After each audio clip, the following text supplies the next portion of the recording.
বাড়ি করছেন এখানে? জি জায়গা কিনেছিলাম, মাথা দিতে পারিছিলাম না। জায়গা কিনছে কি আপনি?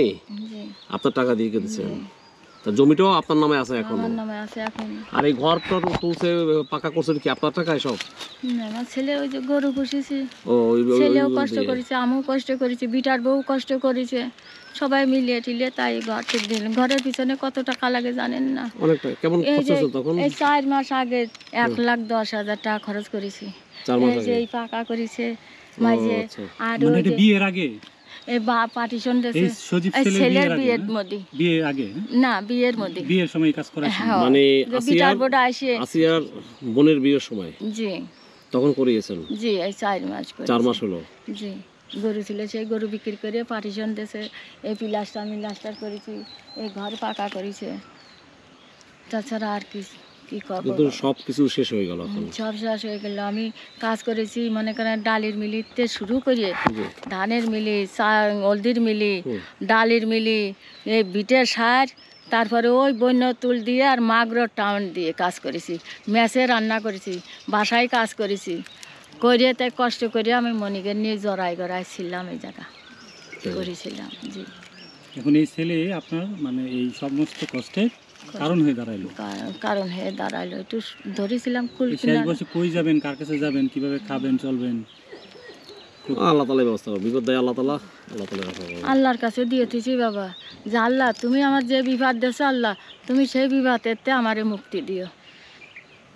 আমার নাতি বিটারবো আমার কোনো জায়গা পাইছে, আমার দোষ পাইছে তো না। আমার দোষ নাই, আমি কিছু জানিও না। আমি বিদ্যুৎ দিতে চলে গেছিলাম, আমার নাতি বিটারবো বললো দাদি তুমি কারেন্ট বিল দিতে যাবা না? তা আমি কই যে যাবো মানে। ওই হামিদা জি আসিয়ার বোন? জি এই কথা বললি পরে আমি কারেন্ট বিল দিতে চলে গেছি। বই বাইনার মধ্যে রোজা থাকে, হাঁটে গেছি, হাঁটে আইছি। আসিয়া আসলে মেয়েটা কেমন ছিল? ভালো ছিল বাবা। আপনি ওকে আদর করতেন তো শুনলাম। আসিয়া এখানে আসছে কয়বার? আসিয়ার প্রথমে আইছিল, আসিয়া এই প্রথম আসছিল? জি ওর বোনের সাথে। এর আগে আসে নাই কখনো? না না, এর আগে নাকি 3-4 বার আসছিল বেড়াতে? 3-4 বার ওর মাঝে বোন আইছিল। ও আসিয়া এই প্রথম আসছে? জি এই প্রথমে আইছে ওর সাথে, ওর বোনের সাথে। সত্যি সত্যি যেটি তুই বলতিছে, বুঝছো বাবা? জি জি জি। আর সেই মেয়েটা আজকে শেষ হয়ে গেল। এখন আল্লাহ।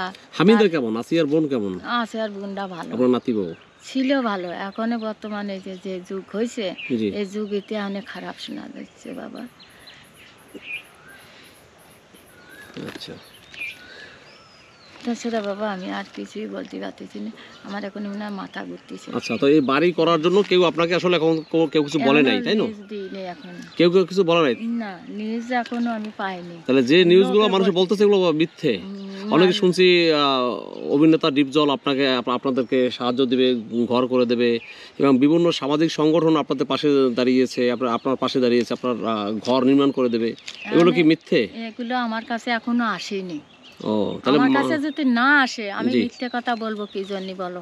জি জি এটা তো আপনারা আস্তে আস্তে জানবেন না। হ্যাঁ হ্যাঁ সেটাই জানিয়ে যাবেন না, তখন আমারে বলবেন যে খালা কি চাচি জি তুমি যে সেখানে মিথ্যে কথা বললে, এখন যে আমরা সত্যি ঘটনায় পেয়ে গেলাম, বুঝেন নাই? জি। আচ্ছা তাই এইটুকুই বাবা, আমি আর কথা বলতে পারতেছি না শোনা। আচ্ছা, তো আপনি ভালো থাকবেন। আমার মাথার মধ্যে বুঝতে পারছি না। ঠিক আছে, তাহলে ভালো থাকেন। হ্যাঁ তো দর্শক মন্ডলী এই হচ্ছে সন্তান নেয় তো যে বুদ্ধ বয়সে একটু সুখীর আশায়, জি। কিন্তু এখন সন্তানের জন্য সে আজকে সে মানে এই বিচলিত নিজে সর্বহারা হয়ে গেছে। আপনার কোথেকে আসছেন ভাইয়া? আমরা টাউনে আসছি। টাউন থেকে আসছেন? আসলে এই বৃদ্ধা মহিলা ওনাকে তো কিছু বলার নাই, তাই না? না উনি তো উনি আর আসলে কি অপরাধী না। বলবো ওনার। আর দেখেন বাড়িঘর তো ভেঙে দিচ্ছে, এগুলো স্বাভাবিক। গণঅভ্যুত্থানের মতো যখন আপনাকে কিছু হয়, মানুষের যে ক্ষোভ সৃষ্টি হয়, এখানে তো জনসমুদ্র নেমেছিল ওই দিন। অনেক মানুষ ক্ষোভে এসে রাগে ভেঙে দিচ্ছে। তা তো অবশ্যই। কিন্তু আজকে মহিলা কিন্তু বাইরে বাইরে ঘুরতেছে। হ্যাঁ আর ওনাকেও কিন্তু পুনর্বাসন করা দরকার। ওনার তো ওই জায়গাটা অনেক নিজে। এখন মানে উনি ওনার জন্য আসলে কি করা দরকার, বা উনি কি আসলে ওনারে কিছু মানে মানুষ যদি করে তাহলে এটা কি ভালো হবে? এখন এটা হলো জনগণ যেটা ভালো বলে সেটাই। আপনার কাছে কি মনে হচ্ছে যে আসলে কি ওনাকে হেল্প না করা ইনি দরকার তো কিনা? আসলে দোষী না, জি জি জি। ইনি তো বৃদ্ধ বয়সে না সন্তান, সেটাই। আর সন্তানের জন্যই তার সর্বহারা। সেটাই। মানে সন্তান অন্যায় করেছে, তার খেসারও তার ওদিকে প্রাশ্চিত্য করতেছে। আর এটা যে কাজটা হয়েছে আসলে তো এটা ঠিক না। সেটাই। বাচ্চা বয়স, সে কি দুনিয়ার কিছু না বোঝার আগেই সেটাই। আচ্ছা ভাই, অসংখ্য ধন্যবাদ। তো, আপনারা কি ঢাকাতে আসছেন? জি জি, ঢাকা থেকে।